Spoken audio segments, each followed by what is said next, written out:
Okay, gandang hapon mga kamukil. No, gabi na. So, panay ano tayo?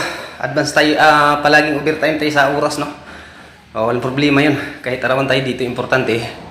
Yung mga ipapatrabaho sa atin, talagang mapupurma. May makikita tayo sa loob ng isang araw, okay? Update tayo mga kamukil dito sa aming trabaho. Reelings na kung saan ginagawa namin dito. Sa dati namin project mga kamukil, ako din yung. Ito yung binanata namin kanina mga kamukil. Ito, no? O, ginawa ko siya, inipisan ko siya kahapon. Paggagawa nitong handrail natin, yan, papunta yan sa baba. Ayan. Pagkatapos nito mga kamungkil, ito na naman yung ginawa ko kanina. Natapos ko sa siguro ng mga 2 PM. Ayan, 2 PM ng hapon. Ayan. Tapos, dito sa ceiling natin, pintura na lang kulang dyan. Ito yung ladder rack mga kamungkil na tawag nito. Hindi natin yung ilaw. Ayan o. May ano yan sa taas mga kamugil, cabin o baga third floor. Ayan o.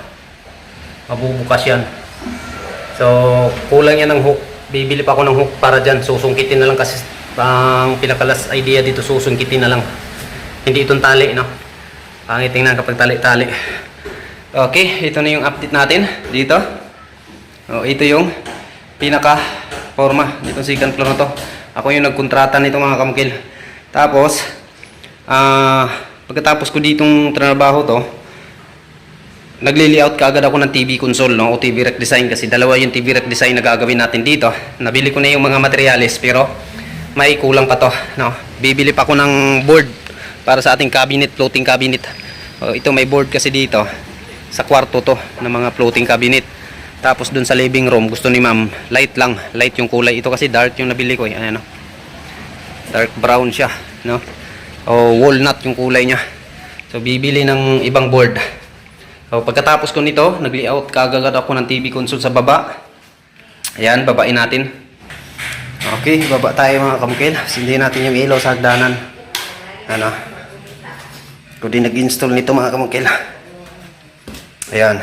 Galing tayo sa taas, pagdating dito, pwede din patayin ito dito sa baba, mga kamukilo. Yan, no? Meron din 3-way.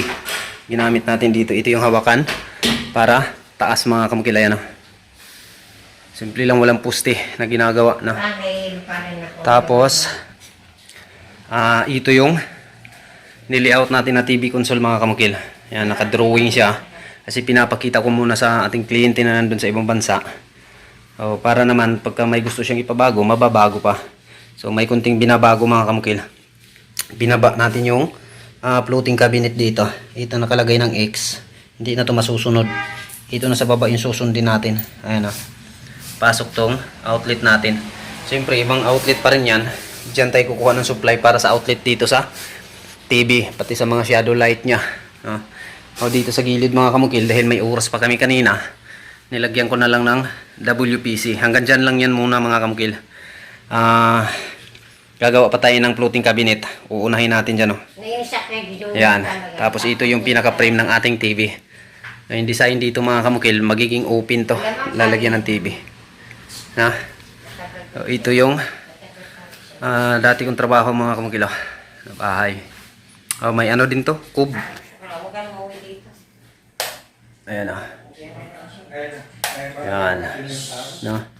So kulang pa, no? Sa interior design, marami pang kulang dito kung gugustuhin, no? Saka may plano pa yung may-ari dito. Gagawin 3D design to dito, no? So maganda talaga yung 3D design ng pagkabanat ng pintura mga kamukil.